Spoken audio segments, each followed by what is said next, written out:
नमस्कार, मैं संजय सनम। यूट्यूब के सभी व्यूवर्स का हृदय से अभिवादन। व्यूवर्स, इस वक्त राजस्थान की राजधानी गुलाबी नगरी जयपुर में हूं और जयपुर में तेरापन समाज के कुछ विशिष्ट प्रबुद्ध और युवा साथी मेरे साथ मौजूद हैं। जिस तरह से कल एक वीडियो सोशल मीडिया के मंच से वायरल हुआ है और उस वीडियो की क्लिप को देखने के बाद में मेरे मन में और मेरे जैसे बहुत सारे लोगों के मन में कुछ सवाल उठने स्वाभाविक हैं। वो सवाल हैं समाज की मर्यादा के, वो सवाल हैं समाज की गरिमा के, वे सवाल हैं कि क्या आध्यात्मिक पथिक संत कहीं अपनी गरिमा को भूल तो नहीं रहे या फिर कोई गलती श्रावक समुदाय से हो रही है। उस वीडियो के बहुत सारे पहलू हो सकते हैं। हम किसी भी पहलू पर जाए बिना जब तक उसकी अंदर तक न चले जाएं तब तक उस पर विवेचना करना बहुत आसान नहीं होता। लेकिन जो वीडियो सार्वजनिक पटल पर आ रहा है और जिस तरह से संवाद आ रहे हैं, उन संवादों को सुन करके समाज में प्रतिक्रिया होनी स्वाभाविक है।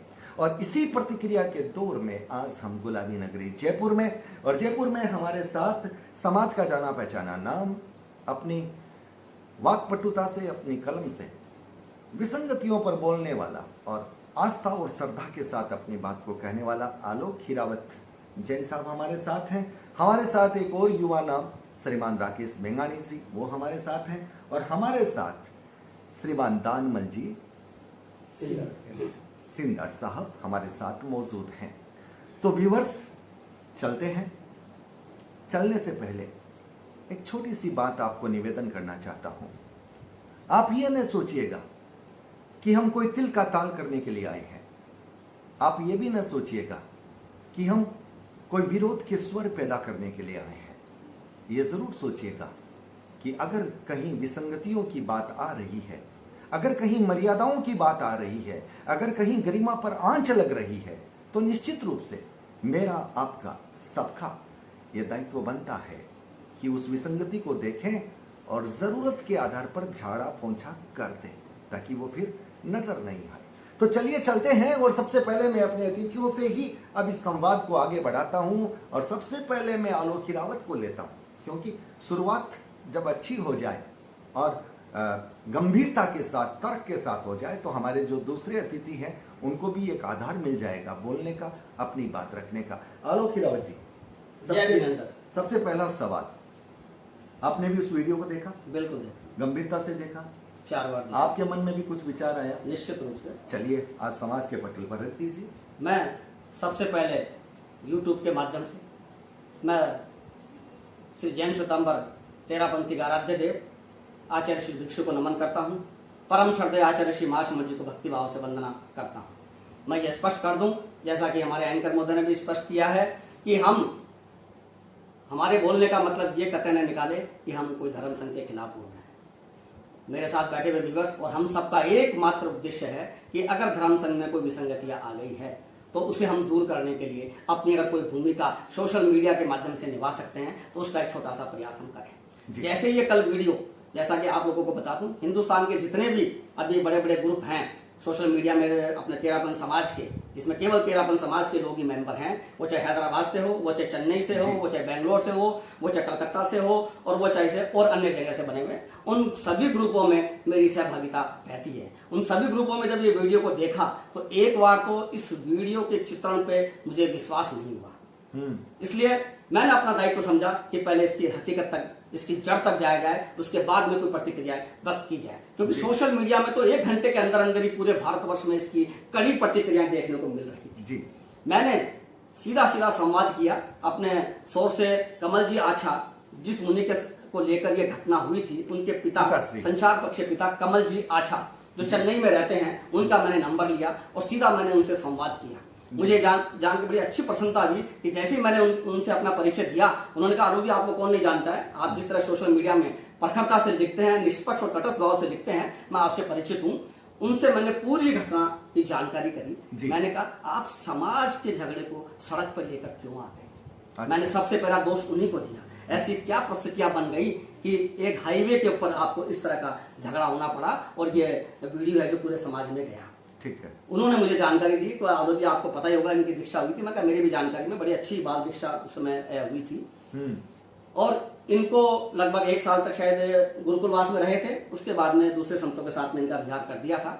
बॉम्बे में शायद या पूना में इन्होंने दर्शन किए थे, लगभग साल भर पहले की बात है, कोरोना के आसपास की बात है। तब उनको ऐसी जानकारी मिली कि उनके मुनि, उनका जो संसार पक्षी पुत्र है और जो आज वर्तमान में मुनि है, उसके साथ में उचित व्यवहार नहीं हो रहा है जी। उन्होंने मुझे उसकी और गहराई से बात करी, जिसको मैं आज पटल में रखना नहीं चाहूंगा। आप मेरे इन्हीं शब्दों से समझ जाएं कि उनके साथ में उचित व्यवहार नहीं हो रहा था। चलिए, ये शब्द उचित शब्द है, लेकिन इस शब्द के साथ बहुत कुछ छिपा हुआ है। निश्चित रूप से चलिए, आप बोलने का मेरा अपना अधिकार नहीं है। बिल्कुल बिल्कुल बिल्कुल। वो अधिकार उनके पिताश्री का है। वो अपने उन्होंने उस अधिकार का उपयोग करते हुए, लेकिन आपने उस बात को सुना है, समझा है, और तभी आप यहाँ पर बोल रहे हैं। इसलिए मैं बोल रहा हूँ, वरना ऐसी चीजों में बोलना मैं कहीं भी अपना ना तो अधिकार समझता हूँ, ना को औचित्य समझता हूँ, मतलब। लेकिन जब कोई चीज सड़क पे आ गई, समाज की कोई बात सड़क पे आ चुकी है, चारों तरफ से सार्वजनिक हो चुकी है, और फिर मैं अपने मुंह पे कोरोना की पट्टी बांध दूं, तो ये फिर उचित नहीं है। ये फिर पॉजिटिव की जगह फिर ये नेगेटिव माहौल हो जाएगा। बिल्कुल। मैं एक निवेदन आपसे कर दूं, उन्होंने मुझे बताया कि हमने परम श्रद्धेय, हमारे धर्म संघ में तो अगर हमारा हाई कोर्ट सुप्रीम कोर्ट अगर कोई है तो परम श्रद्धेय आचार्य श्री महाश्रमण जी है, मतलब है जो।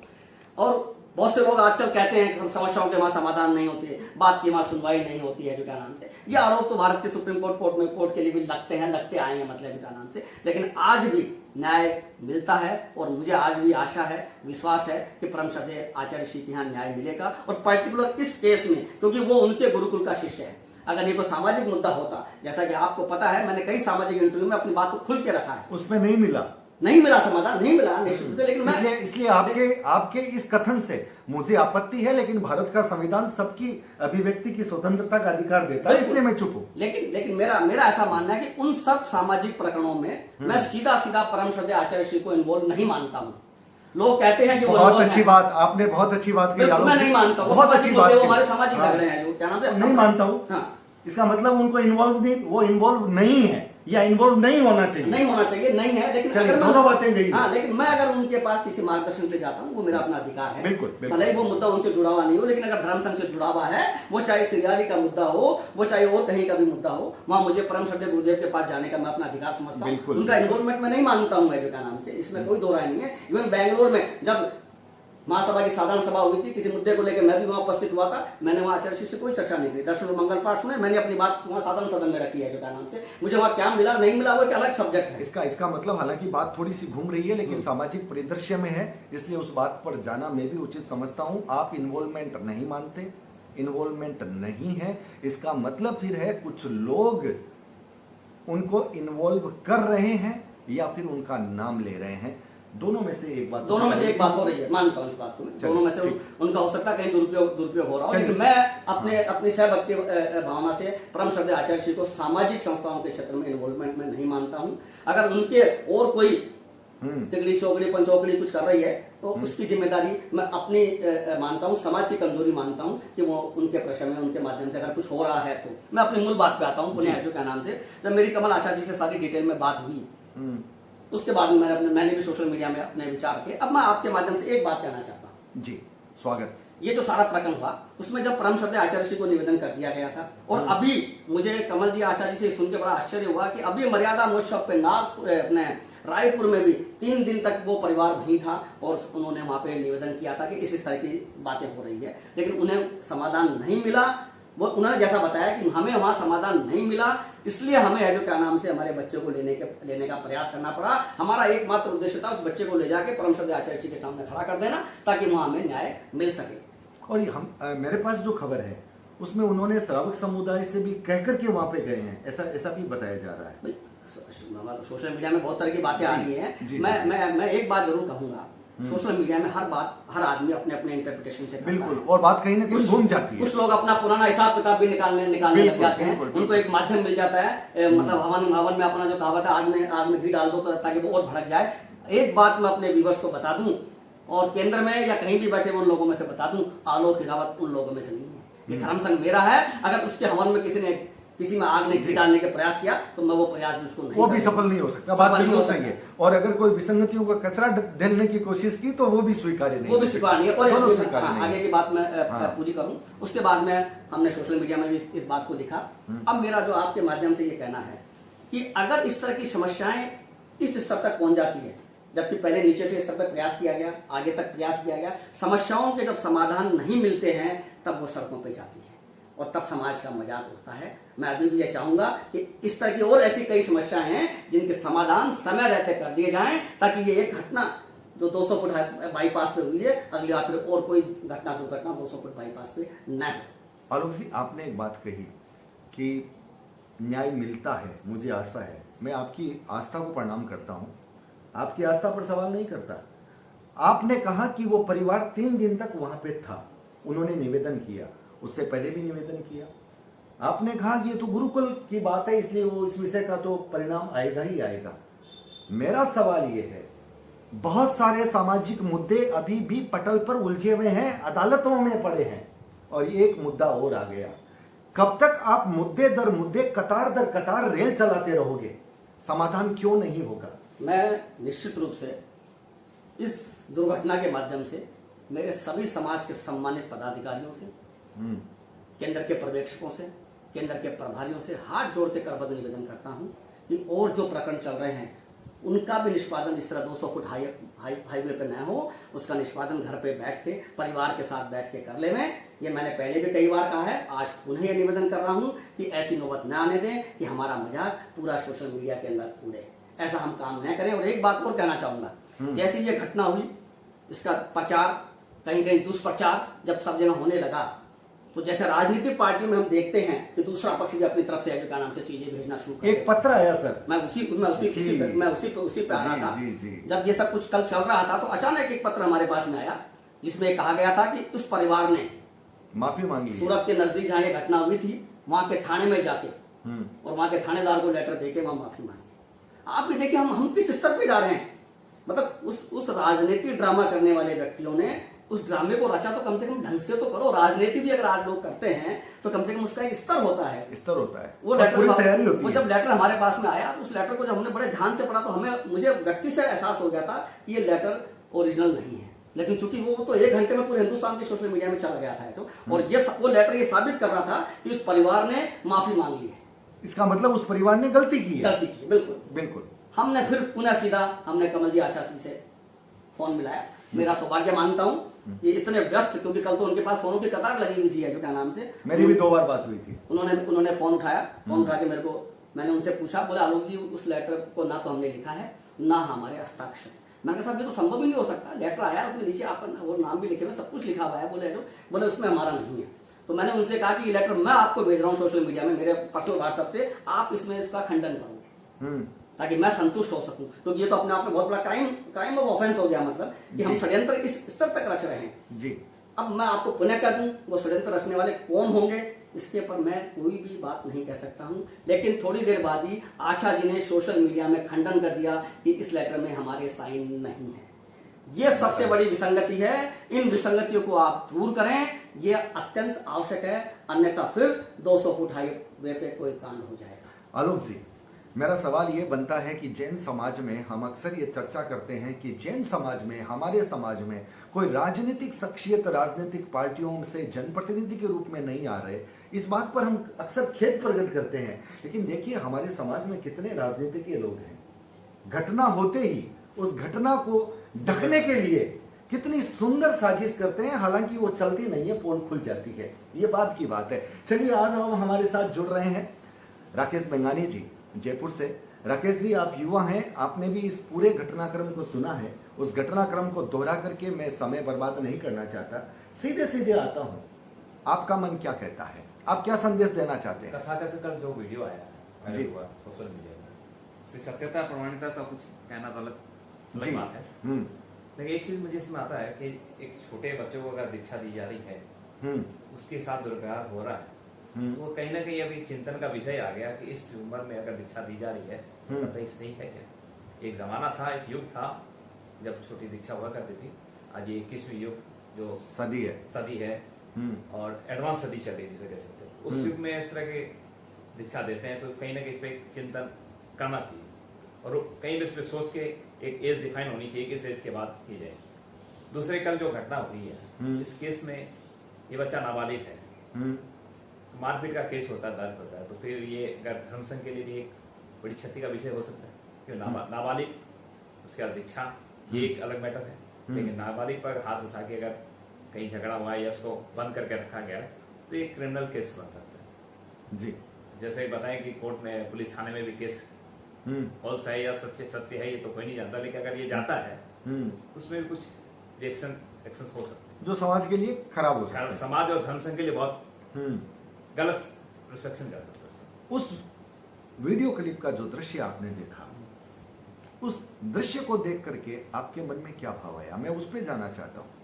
अगर समझ लीजिए वो वीडियो क्लिप अगर सही है, मैं पुनः कह देता हूं, हालांकि उस वीडियो क्लिप को देखने के बाद हमें कतई महसूस नहीं हुआ कि वहां पर कोई इस तरह की एडिटिंग है, फिर भी शातिर दिमाग है, हो सकता है, मैं इसे इनकार नहीं करता।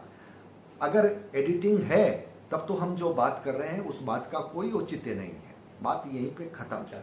लेकिन अगर एडिटिंग नहीं है, समाज की ये असली हकीकत है, ये अगर यही कड़वा सच है, जो हुआ है वो सही घटना वही आई है हमारे सामने, तो फिर ये कितनी दुर्भाग्यजनक है, कितनी अफसोसजनक है, सवालिया कितना बड़ा निशान है। क्या इस पर सवाल नहीं होने चाहिए?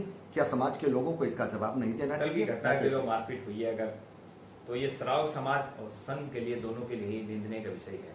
एक सभ्य समाज में इस तरह की घटना कतई उचित नहीं समझा जा सकती। और एक जैन धर्म के जिस तेरापंथ एक गुरु एक शासन के विधान में, अगर उनके गुरु विधान में अगर संत इस तरह के हरकतें करते हैं तो भी एक उचित नहीं हो सकता, कहा जा सकता। ये भी बड़ा मतलब मर्यादा गरिमा का, मर्यादा को भूल रहे हैं, कहीं मर्यादा गरिमा को भूल रहे हैं। ये एक बात समझ में आ रही है। अच्छा, एक सवाल मेरे पास ऐसा भी आया था, अभी फोन कॉल से बात हो रही थी, कटक से हमारे शांतिलाल जी जैन हैं, उन्होंने हमसे कहा था कि इस पूरी क्लिप को देखने के बाद एक चीज समझ में आई कि वो 12 साल का जो बच्चा बाल मुनि है, उन्होंने कहीं कोई ऐसी नहीं दिखाई कि भाई वो पकड़ से छुट करके उधर जा रहे हैं, ऐसा कुछ नहीं दिखा।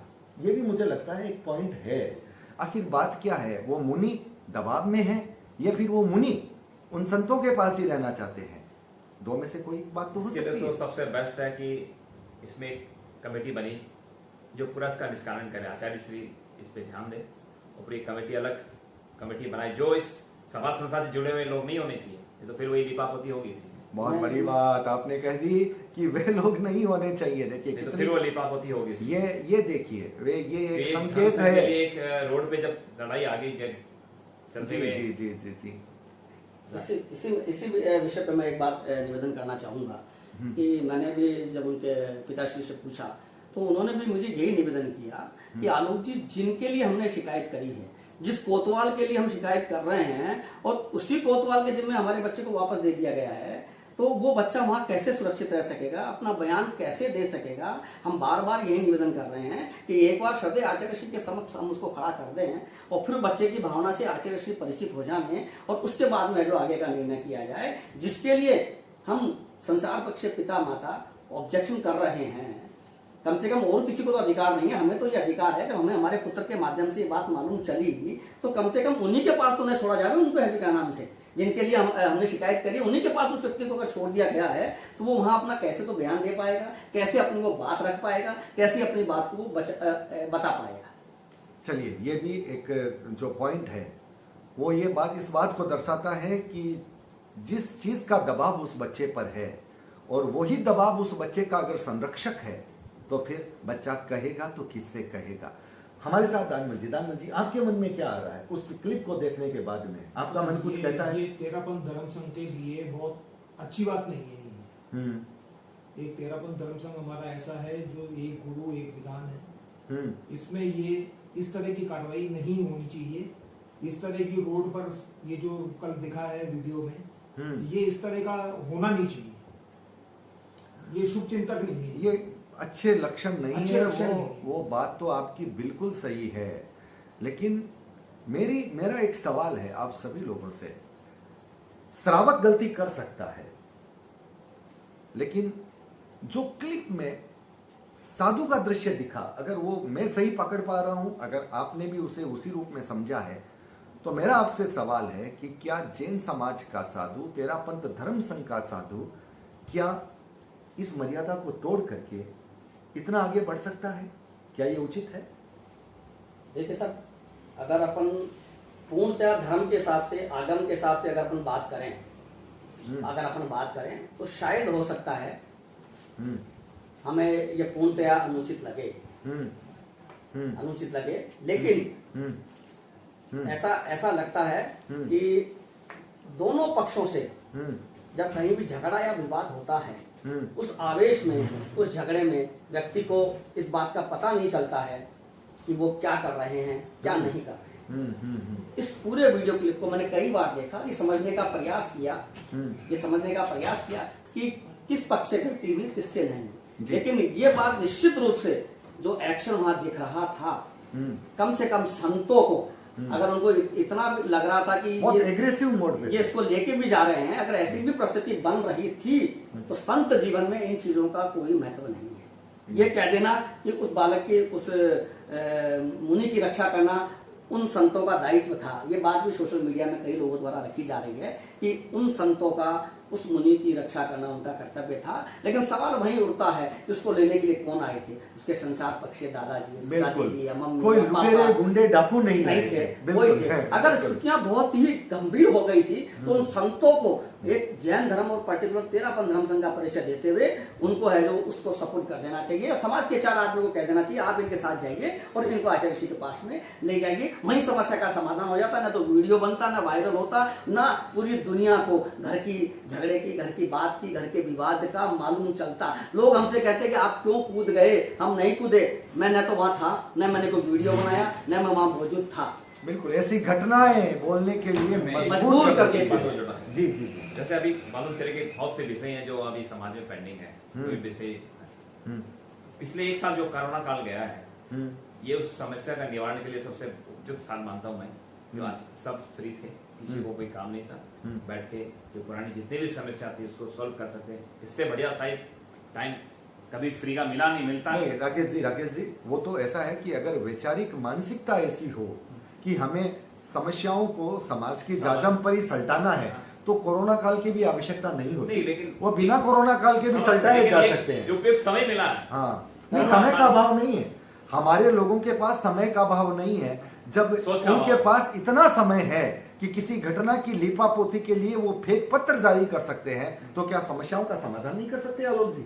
बिल्कुल, निश्चित रूप तो वो हो सकता है। राकेश जी का राकेश जी का कहना था कि कोरोना जैसी महामारी के बाद भी अगर हमने कुछ नहीं सीखा, ये बात नहीं किया, अपनी विसंगतियों को दूर करने के लिए हमने अपना आत्मलोचन नहीं किया, कोरोना ने निश्चित रूप से इस बात को तो मानना पड़ेगा कि हमें आत्मलोचन करने का पर्याप्त समय दिया था, लेकिन लगता है शायद हमने उसका उपयोग नहीं किया। बिल्कुल, ये हकीकत है, ये कड़वी हकीकत है कि ये जो समय गया, उस समय में कुछ चिंतन किया जा सकता था, कुछ गलतियों को सुधारा जा सकता था, क्योंकि थोड़ा उपयुक्त ये थोड़ी सुविधा थी समय की। ये बात मैं राकेश जी से सहमत हूँ, आलोक जी से सहमत हूँ, लेकिन मैं उसी बात पर हूँ, अगर आपकी मानसिकता बनी रहती है तो आप समस्याओं को होने ही नहीं देते, अगर हो जाती है तो उन्हें विकराल रूप बनने नहीं देते। वो समस्याएं अदालत के कटघरों में नहीं जाती, वो समस्याएं समाज की जाजम में ही सुलझा लिए जाती।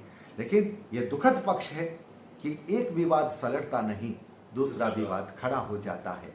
और कुछ लोग ये कहते हैं कि आपको तो कहने की आदत पड़ गई है, लेकिन हम उनसे ये पूछते हैं, उनसे कहिए जिन्हें ये सब करने की आदत पड़ गई है। अगर वे करना छोड़ देंगे तो सच पूछिए, हम भी फिर कहना छोड़ देंगे। हमें ये कहने में मजा नहीं आता, आप हमें मजबूर करते हैं, क्योंकि हमारे पास कहने के लिए बहुत संदर्भ हैं। हम दूसरे संदर्भों में जाते हैं, लेकिन जाने से पहले ही कोई ऐसी घटना, कोई ऐसी क्लिप आ जाती है और समाज के लोग ही हमें पूछते हैं कि क्या आपने उसको देखा? अगर नहीं देखा तो देखिए, और नहीं बोले तो बोलिए।